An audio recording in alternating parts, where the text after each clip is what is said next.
Welcome, Bison Nation, to the Bison Brothers Basketball Podcast. My name is Chip Washington, your self-appointed Bison basketball fanatic.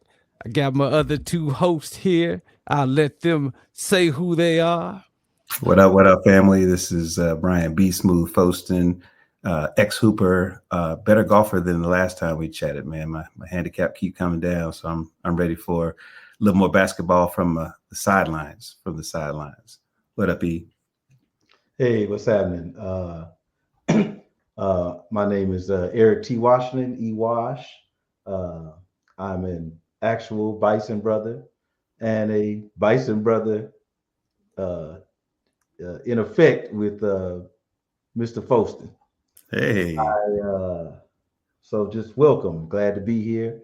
And I guess the best thing I can say is I got a basketball Jones. So hey, I love basketball. I love Howard. So there we go. That's why you're here, brother. You're gonna bring it home for us. We've been building something that's kind of special, and I know for us that love Howard and love basketball, this is a perfect place to bring it all together. So Chip, what's up for today, man? What we talk about? Hey, well, speaking of that love, just want to make sure to remind everybody, hit that subscribe button, hit the like button, give us your comments in the comments when you're watching the show, and always make sure to support the MEAC Society. That is Howard's NIL collective to help grow this championship culture at Howard. So always want to remind everybody, donate to Howard Athletics, donate to the MEAC Society. We're going to talk about this awesome basketball program we got continuing, and we're just going to kick it off. So that's what's up. I love it. So, man, it was a busy week for both of our men and women, man. I know last week we had a good time chatting about the first week and what we were looking forward to. And so now, we're into the throes of our non-conference season. So Chip, I think let's start with the men this week. Does that sound fair? Hey, that works for me. For me. I think that first game we had out was against Dillard. And from what I could see, now, I believe Dillard's, probably Division II, little lower on the competition scale. So I was a bit worried to see if the team was going to play down to the competition. But from what I saw, at least in the first half, the squad brought the noise. They had defensive intensity, offensive intensity. I mean, they were treating it like it was high level competition. So I was glad to see that. To me, it was a sign of great coaching, that you don't play down to your competition. So that was kind of my takeaway. We got the dub. I was very happy about that. Always happy about the dub. So I thought they played pretty well. Now in the second half, there was I don't know if there was a little let up. Like I said, we still got the dub, so I'm not too mad at it, but they seem to kind of play a little bit looser, if you will, or not as tight in the second half. But like I said, I was glad that we came away with the dub. So I think we're heading in the right direction. Yeah, I agree, and I think that to your point, maybe it was something about a noon game. We remember being young men and maybe not being ready to play all the time at noon because we need to sleep in. But I know for us, we did seem to learn a few things from that opening set of games. I like the fact that we know how to get more people going, scoring, and getting into positions where we dictated the offense.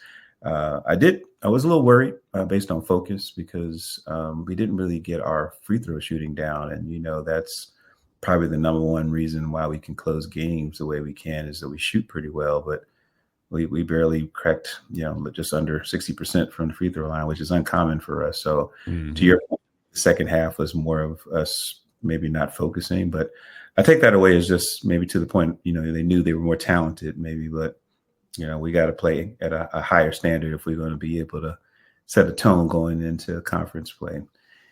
But it was good to see a win, and I don't care what the level of competition is. You show up at the Burr, you're ready to play. Yeah. Okay, well, yeah. I'm gonna have to give y'all a little pushback Unfortunately, I didn't see the game, so I'm kind of risking stubbing my toe in the dark here.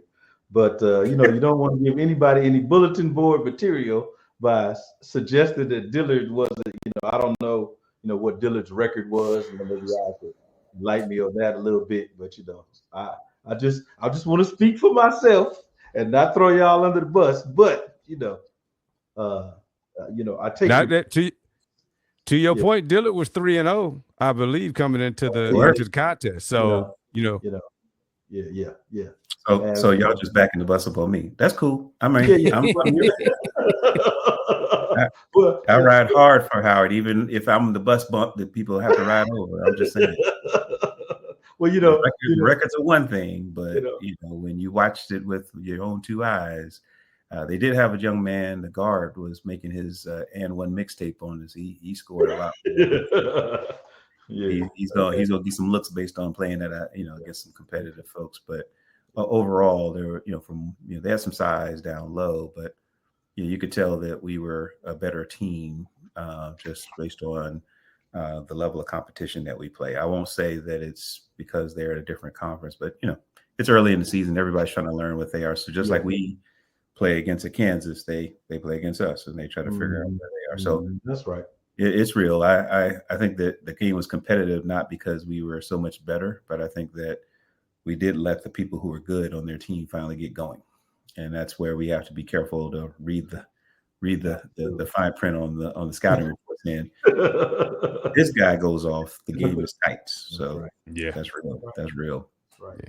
Yeah, that's good, man. And so they built off of that because we learned some things, but we also know that we were just trying to make sure we can get right for the next game, which happened to be against Tennessee State, one of my favorite schools to root against, just because they want to be a rivalry. We'll bring it on. Come on, Well, you got to give us a little backstory on that if you can. Well, like I said, we've signed a deal in our in our football program to do a back-to-back homecoming game against them, and they don't normally play against a lot of historically black colleges anymore. Tennessee State's been in the Ohio Valley Conference for years, and well before Hampton and North Carolina A&T decided not to play in the traditionally black college conferences. They did it a while ago, and I think their fans are really always looking forward to playing against HBCU teams, and so.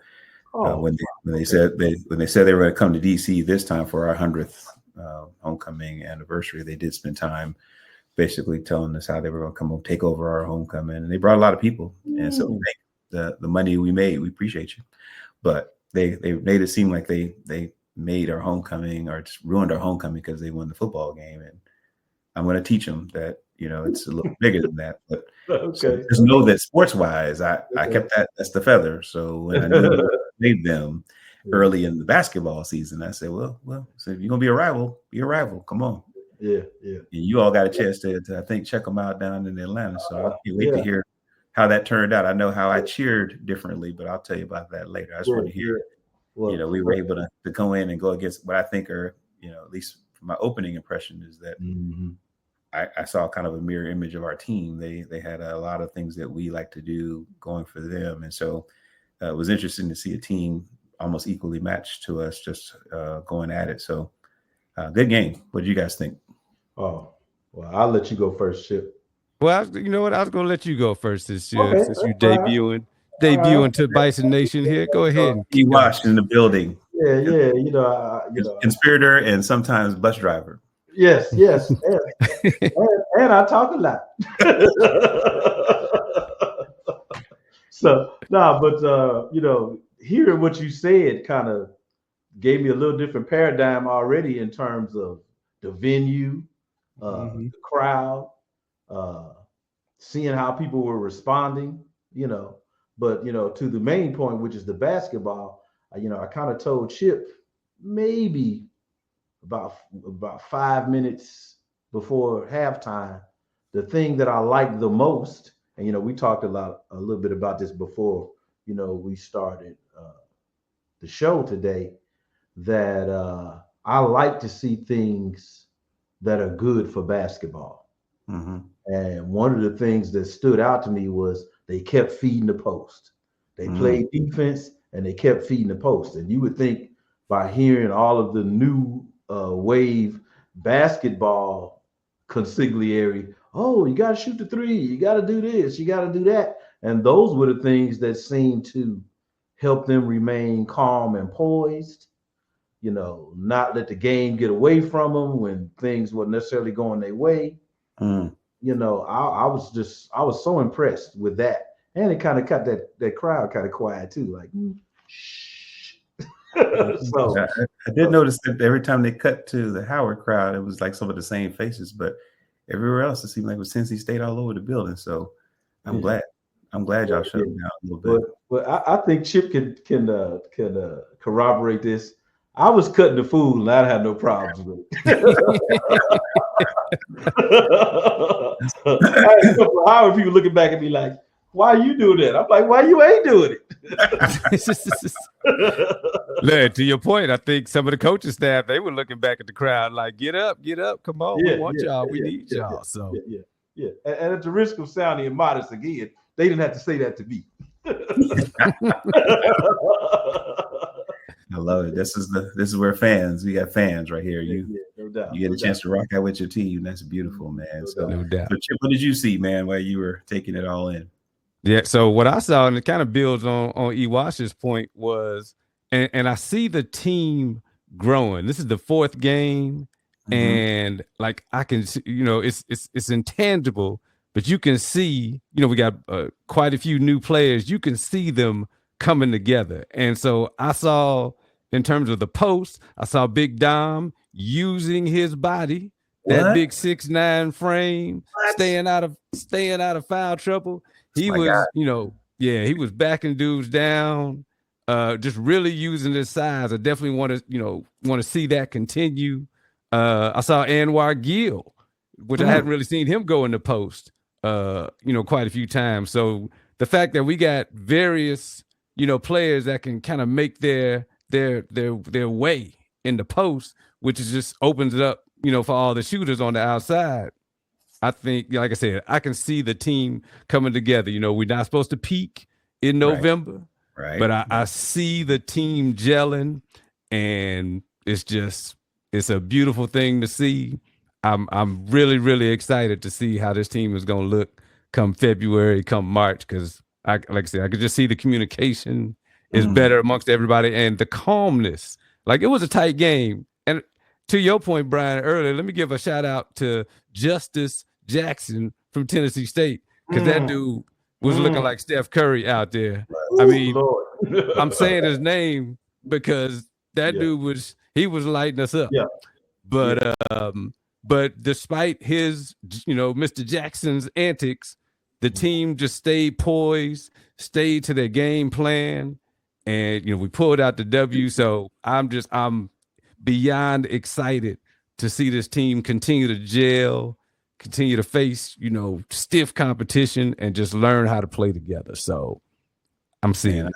I love it, man. And I'm glad you guys are in the building, because, when our team travels, it's always good to see them in person. I think sometimes, although I love the stream options and maybe finding out which the platform I need to find to get on to see them, I just love it that you guys could see it in person. Tell me how'd you all really respond to seeing Blake Harper, man? That on stream, he seems cooler than the other side of the pillow. Shout out to Stuart Scott, but he literally was like, he seemed unflappable based on the stream. What did you all see from our freshman phenom?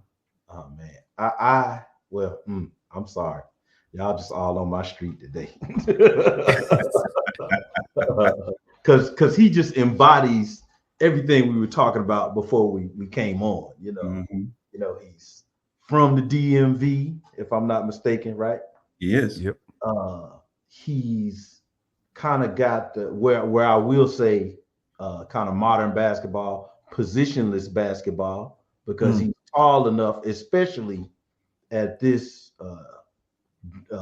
level. I don't even like saying it that way, but it's the equivalent of 1AA. He could play on the front line. he seemed like he had enough ball handling to play in the backcourt.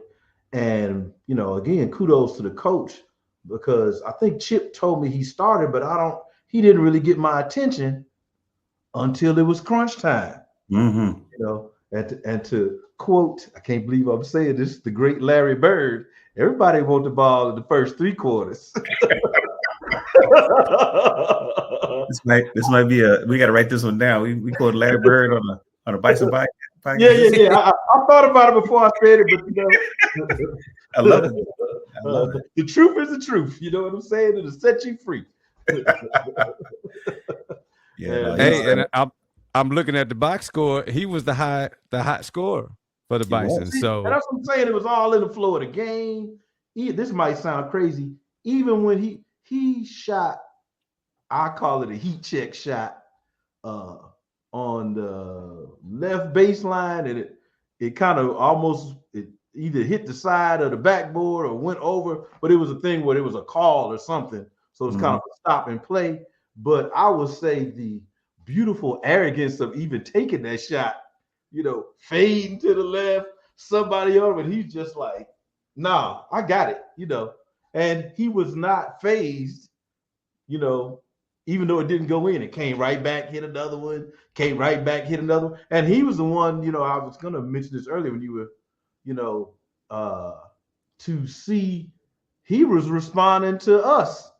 You know, he was one of the few players that kept looking up like, yeah, that's right. Scream, holler, you know, show out, turn up, whatever, you know. He was one of them that seemed to respond to it.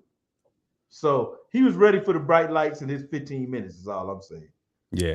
I was impressed. I was impressed with that kid.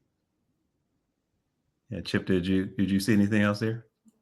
Just, you know, just the fact that he got MEAC Rookie of the Week, and just watching him from game 1 against Kansas, which, you know, he dropped 16 on Kansas. Oh, nothing to sneeze at, right?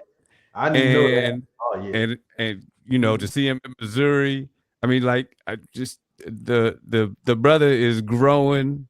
It's hard to tell that he's a freshman out there. Yeah. And the MEAC Rookie of the Year, my prediction is still in play. I think it's his to lose at the moment. So, yeah. Look at you jumping. That's a tease for the over and under reactions. I like it though. I will close this out on this one here, man, because you all hit on a couple of things. I think to your point, Ewash, the brand of basketball that Coach Blakeney is trying to instill, you could see evidence of it, right? Where you could see people kind of playing with a sense of every time you got the ball, you could make a decision on how things would flow. I know for me, it was maybe not so much seeing Blake as the high scorer, but how evenly distributed the scoring was across the team.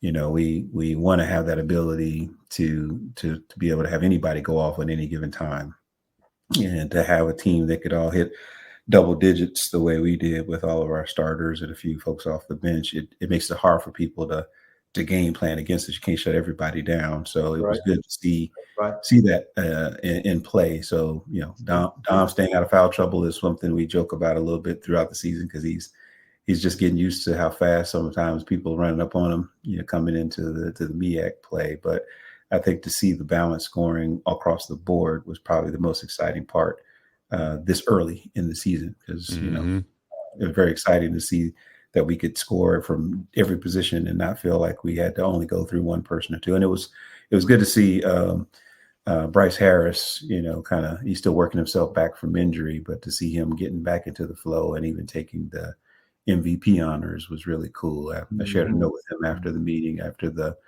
game, and he was, you know, just excited to see things starting to fall into place. He's been kind of our stalwart in the program for the last 3 years, and so is even excited to see people playing with him and allow him to play from his position as well. So exciting times, man. It was really good to see our men kind of take the second week of the season and turn it into a few wins that look like we're getting better, right? Not peaking, but getting better. And CB Smooth, that's good for basketball.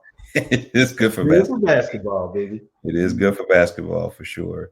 All right, so let's do this. We'll we'll see if we can catch up with what happened with the women here, because I know they didn't have 2 wins, but they did have some learnings there, and so we'll flip over, talk about them a little bit, and then we'll come back with some over and under reactions. Sound good? Sounds Yeah. good. Right, perfect. So let's go back. So we faced a couple of really good teams. First one we faced last week was Virginia Commonwealth University. They're 2-0, so they're a pretty good program, and we were undefeated before we met with them. I know that was the game that I had to go do more reading on. I couldn't see that one, Chip. That was one I wanted to stream, but we couldn't get that one figured out. But what I can tell you is that after watching that game and even the next one, we play pretty good defense, but if our offense isn't on, we tend to play a different style of basketball. And VCU was able to really shut down, our top person, Destiny Howell, who is one of the best, shooters and players we've had in program history. She wasn't able to do her normal thing, which meant everybody else was trying to struggle to get their shots. Sanaya is still a baller. She's rookie of the week as well. But, when we go against competition that knows how to maybe put some stops on our 2 kind of go-getters, it makes the rest of the team, it makes it tougher. So that was a tough L, but it was a learning one. I think for me, just getting a chance to check in, it was kind of cool to see how Kaya Creek and some other people that we don't talk about a lot were able to at least show some strength, especially with size. But overall, we talked about this before, these non-conference games, the goal is to learn something. And I think, we're talking a lot about what we have to do down low. We probably, to your point, E, we probably have to figure out how we can run some offense through the post, and that would give us some balance. So it's not all on our outside shooting to get us going. But yeah, as far as I was concerned, it wasn't like a game that was close, but it was one of those things where we learned a lot because we went against a team that I believe is kind of giving us a standard that we want to be able to play at when we get to conference play. And I would like to point out that Marissa Steele didn't play that game. She's my dark horse, player to watch. So I'm just going to blame that on the fact that Marissa didn't play. So that's probably why. That's why she didn't do it. That's why we lost the VCU. Yeah. Well, the cool part was that, and I keep keeping this in mind, most of our non-conference games, we have to travel to see people. And I love the fact that, at least for our women's team, they command enough respect after winning our first NCAA tournament, and they turned into conference a couple of years ago. And, we talked about how Coach Ty Grace is really building a strong program. That respect for non-conference opponents to come to the Burr is nothing short of amazing. So I feel like I need to schedule time to go up and see some of these non-conference games at the Burr, because it's cool when the coaches are looking out for each other and bringing people in. Okay. Yeah. Well, unfortunately, I didn't get to see any of the women's games, so I feel like I really don't have a whole lot to contribute in terms of, the current state of affairs. But historically, the women are actually, and y'all probably know this already, quite more accomplished than the men in terms of NCAA basketball.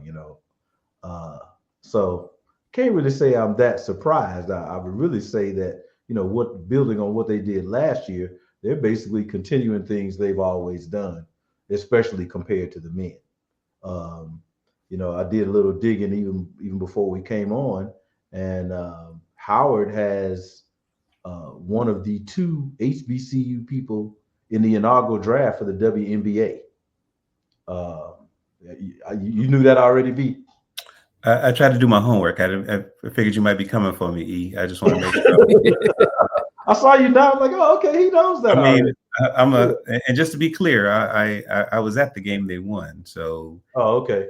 I'm a fan, which means that, but despite a few injuries, we were always on the edge, knocking on the door. So we've been in the championship game multiple years in a row. Yes. And, to your point, I think that we we benefit with the women's program. We're seeing more transfers coming in, maybe after they finish undergrad somewhere else. So we're getting more grad student players, but we're still building from the ground. Like our freshmen stay through. They don't leave early. They don't jump around. And there's something about that continuity where we even had some signings that maybe we'll tease out a little bit as we learn about them. But, we're building a program that's attracting some really talented young ladies. And, to your point, because you like to give me that kind of barbershop feel, like, if I get just outside the Caitlin Clark effect, right, which is starting to watch, women's basketball, period, right, college and pro.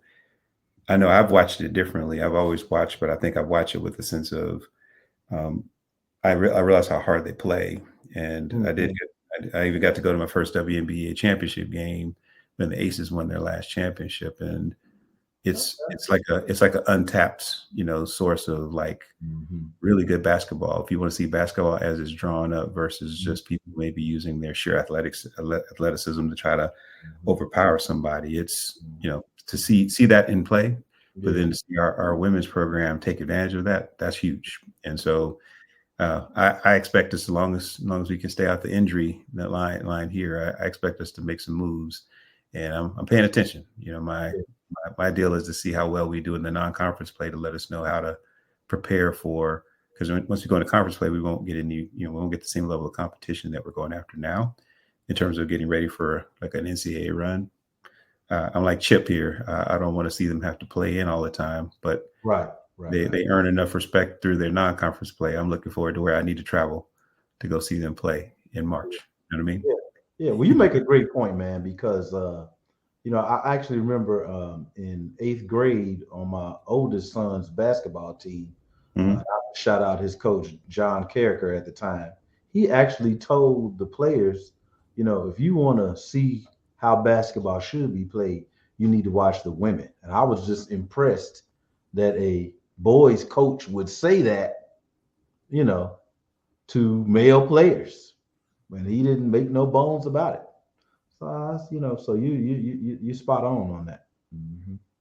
I appreciate it. Chip, where you at on this? I would say, Brian, to your point, and we could talk about it on different episodes, but remember when I was worried about the women's team because it was so experienced, we had all of these, juniors and seniors, and what's going to happen to the program. And, I see we just signed 4 players, 4 commits to the program. So I guess, Coach Grace is probably just telling me, shut up and just sit and watch. Let us do what we do. Yeah. But she's actually been more complimentary of you than that, my friend. Maybe after she takes in a snippet of this, she may have a call for you just to let you know.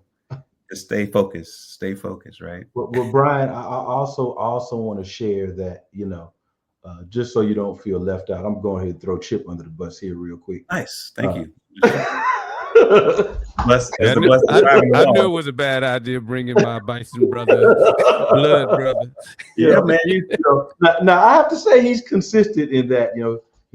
He has been, kind of hyping up the women's game with respect to college, but with respect to the WNBA, he has been a known provocateur. And yes, and I don't know why you watch that, or is anybody watching it? Oh, he would go in on me all the time. So it's just, I just thought that's a caveat you would appreciate, So when you hear him, skinning and grinning about the women's game, just, grain of salt is all I'm saying. It's always your own people. Always your own people. A2, A2E. Stick it in and turn it. All right. The good news is that we can always pivot and understand. You're the right guy for this job. I'm just saying this. You're the one who told me, man, what's good for basketball, right? So sometimes I don't ever say what's good for like Howard basketball. I think that for us, we know this conversation is good for basketball as a whole, and I just love the fact that it doesn't feel like we can't overlay what's going on on the campus that we all love, at the Mecca, and be able to, see how we taking advantage of the wave, right? And so for us, I can't tell you that, watching games all the time. I watch basketball all the time. Usually, I try to watch it just so I can know that I can do other things because I'll be watching the game in the background. But I can't tell you the last several years, my interest in the women's game has gone just like everyone else. I realize now the last couple of years and playing even in the brackets for March Madness, I knew more of the ladies playing than the guys. I can name a starting five on any of the teams that were going to make it to my Final Four picks, but I knew all the ladies because I was like, oh, I've heard of her, I've seen her. And so I just love the fact that the explosion of the popularity is happening at a time where I can finally appreciate it, maybe because I used to, back you talk about barbershop, I used to be able to name the starting five of any team. I can't name anybody anymore. Nobody. Right. Right. Or worse, I can name the people whose dad used to play. Mom. I'm like, are you so-and-so's boy? So for me, I think the excitement here is that our teams have been continue to be competitive. I just think what I love to see is that we start to see more kind of fans in seats because, we're probably being treated to something that, we'll look back on and say, man, this was kind of a golden time for us when we were able to see our teams take off. And again, both programs are really growing at a different rate with a different strategy. And, I think that Coach Ty Grace has the opportunity for us to see probably several, WNBA worthy picks coming out of our program. And that's maybe my tease for an over and underreaction later on. But I think we're building the program that will attract people that will play at a high level and be competitive. And over a 4-year period, we'll be ready for whatever's next. Whatever's next. It's pretty good. And so we tried to skate over the fact that they did lose. So I don't want to lose fight out of that. But we did see some like I said, some folks that are still trying to get their bearings with the team and some of the mix of what's going on. I mean, our favorite kind of topic from we talked earlier, Destiny Howell is coming back off a really serious injury last year, and seems like she hasn't missed a beat. I mean, she's still scoring double-digit games. I know she got her 1,000th point for the program here recently, and never lost a shooting stroke. So I'm glad that's still the case here. I love seeing the fact that a lot of our post players and wing players are scoring as well. So we're seeing scoring. Even in the loss, we had several folks to score double digits. So we're starting to see a better mix of an ability to get the ball in the paint. But if we're not shooting well, and somebody gets shuts down whoever is shooting well, that's a slow night for us. So, but a few days later, we got a chance to go see Mount St. Mary. They were a winless program, and thanks to us, they're still winless. All right. So the same night you guys were hanging out, checking out the win in overtime against Tennessee State with our men's team. That same night, a little earlier, we were playing against Mount St. Mary. And for me, I sent the score over. It wasn't a typo. The final score was 39-35. And maybe in football, that's a pretty high scoring game. But in basketball, it's a little tough. So that may be why would anybody watch this? Because the first period was 15-15. So you thought for sure on that pace, it's 60 plus point game. It's going to be a shootout. And soon after the first period, it got really tough to score. And again, we saw a little bit of our lower scoring kind of jump in from the previous game. We were just not hitting shots that we normally hit. And, Mount St. Mary's not a great shooting team, but they're really good defensively. So once they figure out what somebody's trying to do, their coach was able to continue to kind of match up. And so over the course of, what was interesting, we jumped out. We actually had a pretty a big lead at halftime because we scored pretty well in the second half. So they didn't figure us out. They only scored 4 points. Mount St. Mary scored 4 points in the second quarter rather. But it got tight after that. They made a run in the third, tightened it up, and then we literally went point for point for the last part of the game. And so we scored 8 and they scored 5, which means not a lot of offensive stuff to watch. But it was really good defensively. And I will tell you, the win is a win, low scoring and all. But what I took away was that I need to pay more attention to the defensive prowess of our team. I think sometimes when we're scoring like we do, I don't always appreciate how well we can lock down.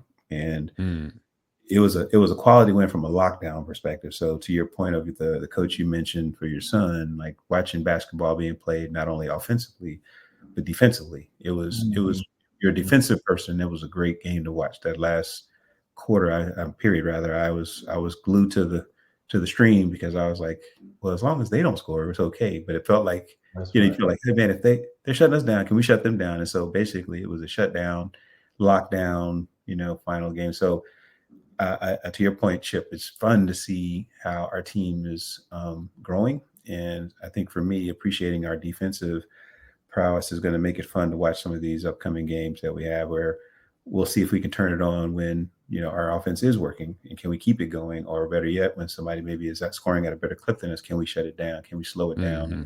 So yeah, it was a good game. It was good to get that win. So I'm not nervous because we're 3-1, whatever, for the season, and so it gives us the ability to stay focused on the fact that we're going to learn in every one of these non-conference games. And I just think we're getting off to a really good start with everybody back and healthy. And look, and seeing as they're only going to lose 4 games for the year, you had to take an L sooner or later. So, and I know statistics, so I'm not going to ask you how you came up with that number 4. But I can't give away the secret sauce. I don't even know if this sauce is good. You got to check the expiry date on that sauce, man. You can have us going back and forth off camera here. So. They say a prophet is never understood in his own time. So here we go. We'll see what the win-loss record looks like. Okay. I'm gonna try to throw you another alley-oop though, B. What's up? On 2 things that you already brought up. What's up? One, you talked about sort of the emphasis of what we're trying to do here, right? Some of it is strictly sports and basketball, but some of it is the fact that we love the university.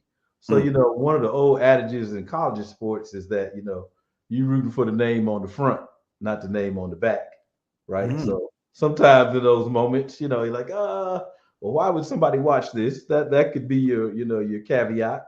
Sure. And, prior to the advent of the shot clock, a coach who went out beloved was a pariah because he forced low-scoring defensive games, and that would be one Dean Smith and 4 corners. So he was hated because most of his games were low-scoring.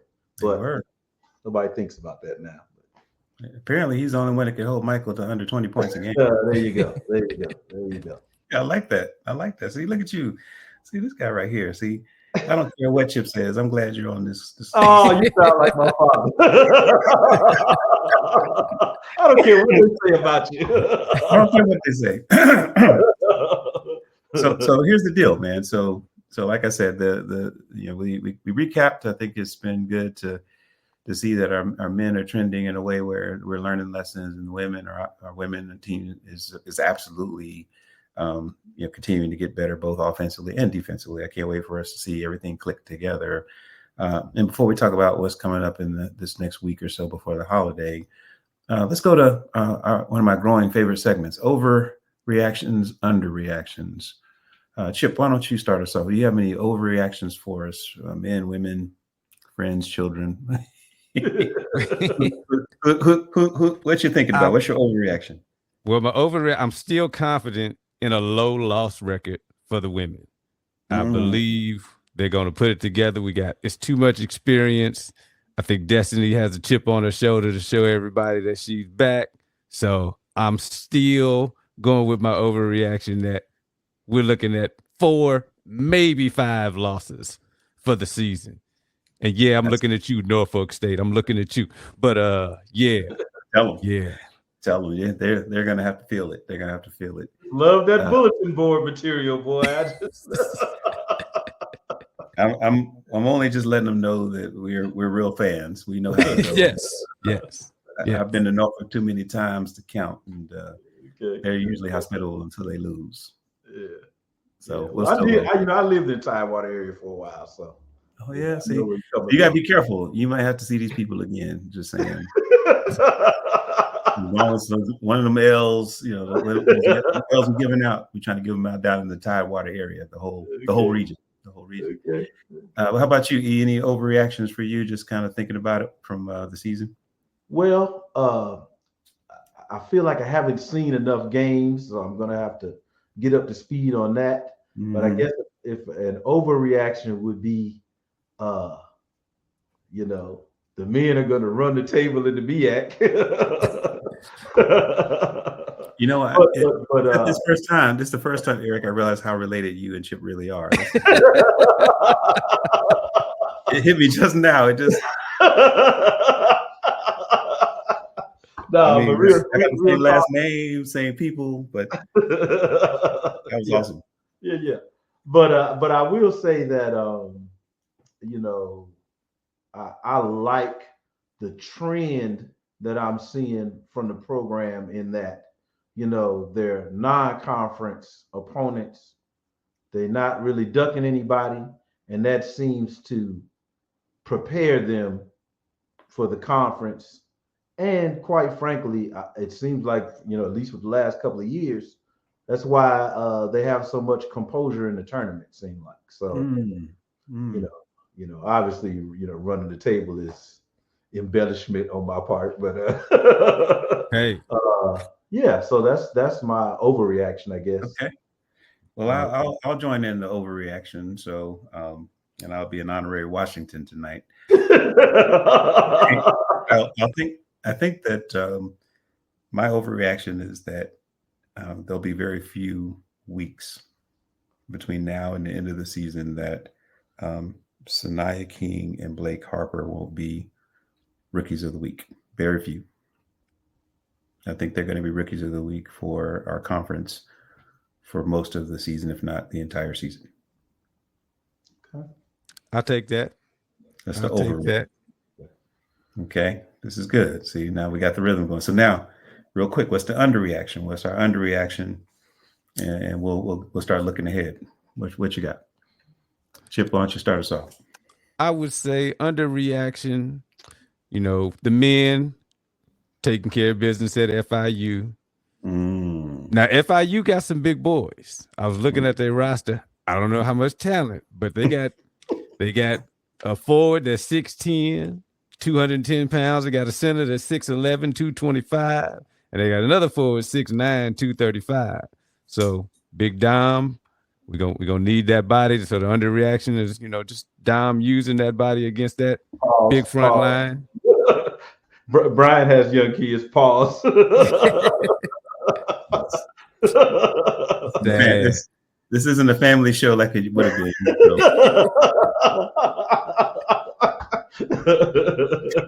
But I love it though. Yeah, it's gonna be it's so the underreaction is Dom staying out of foul trouble through the battles coming up with especially FIU coming up this week. I like that. How about you, E? Any underreactions that you got thinking? Well, you know, I'm going to apologize in advance, and my underreaction is I'm really glad there's no drug testing on this show, given the points that are given.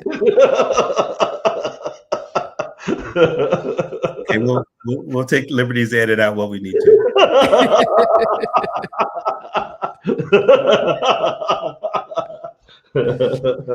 But yeah, you know, again, I feel like I need to get some more games under my belt. Sure.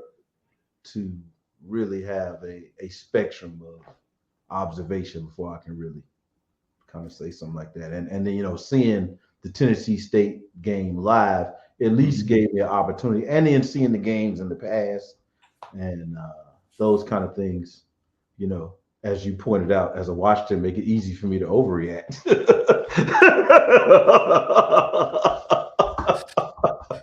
Yeah, I like that. So and again, we're getting into it. It's early in the season, so there's the good news is we'll be catching up on a lot of games each week, like we said in a couple of the episodes here. We're trying to bite sizes so we can talk about it. It's a couple of games a week normally. I am from an underreaction perspective, just looking at our women's team. We have a trip on Wednesday. They're coming to North Carolina. for a game in Greenville, North Carolina, which is super far from me. So I was hoping I could see them, but that's not a day trip. That's a 4-hour trip for me to get there. But it is being broadcast on ESPN Plus. And my underreaction is that I think that this may be the first game we see all the pieces come together. Well, we'll see the offense and the defense click in. ECU has a similarly sized team, so it won't be a size challenge. I think that if anything, I think our non-conference schedule tells me that we're competitive. We're not just competitive for the MEAC. So I'm hoping it's a tight game. I believe we can win it, but I also know that I think if we don't, for some reason, we'll learn how much it takes to kind of play both sides of the ball. So that's my underreaction there for sure. That's my underreaction for sure. So this is good, man. You guys, my mental note is when I'm asking for overreactions, I'm gonna get all kind of crazy. That's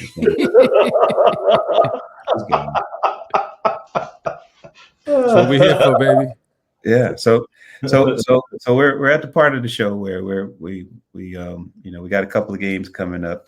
Yeah, shout out to the FIU team. We're playing. I think it's the 18th, so that's what tomorrow, right? We got them tomorrow in Florida, and I think later this week or early next week, I can't remember how it plays out. But Boston University is after that, so we'll be playing some good competition. I call it the regional competition. We do in the Southeast, and then we'll do the Northeast and see how we're looking there on the men's side.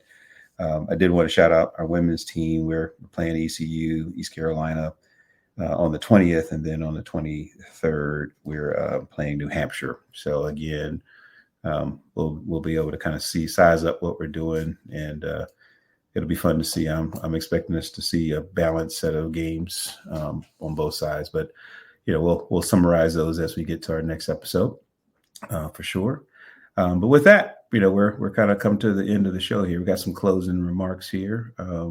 I know thanks for joining us for your first program. Apparently, we got to get you to study first, so we'll make sure you get the debut. The debut. E-Wash is in the building, and ladies and gentlemen, what's going to be fun is that as you can hear throughout the show, E-Wash is an aficionado of basketball, and so as a good lover of mysteries, he's going to be revealing different connection points, like 6 degrees of separation between members of the Howard community, our basketball program, even our coaches, and who they're connected to from how they've come in and what that potentially means for some excitement around kind of following Howard basketball. So E, I know, we got one nugget for us before we close out today. Okay, so the one nugget I would have is the 6 degrees of separation for the most successful basketball player that I'm aware of to come out of the Howard men's program. And that's Larry Spriggs. He's from the DMV. He obviously played for Howard, and he has a NBA championship ring with the Lakers. So, wow, what kind of directions you could go with that? Wow. I have to admit, I kind of did a little cheat sheet before I came on, speaking of studying, and I went on his LinkedIn page and I saw a link to Magic Johnson for him. Yeah, absolutely. And I will be using my powers. Pause. Thank you, Brett. Thank you, B Smooth. Thank you. We go send you a family therapy check after this. I don't want any paper money, just nickels and dimes. Yeah, but Chip got to get his out of the cryo chamber before he... This is awesome. So Larry Spriggs is part of the clues, man. We're going to see how we connect the dots here. Chip, man, I appreciate you getting this together. And as you can tell, we not only love basketball and love Howard, but we love each other. And this is good to be able to spend some time. To you, Chip, real talk. Talking it through. And so I do want to make sure I leave you with our closing tonight, and we'll look forward to seeing everybody in our next episode. No doubt. Bison Nation, just continue to spread the word about the Bison Brothers Basketball Podcast. continue to donate to the MECA Society, which is helping the NIL for the men's and women's team to support this championship culture. Hit the like button on the podcast, spread the word, and we'll see y'all next week. HU, you know.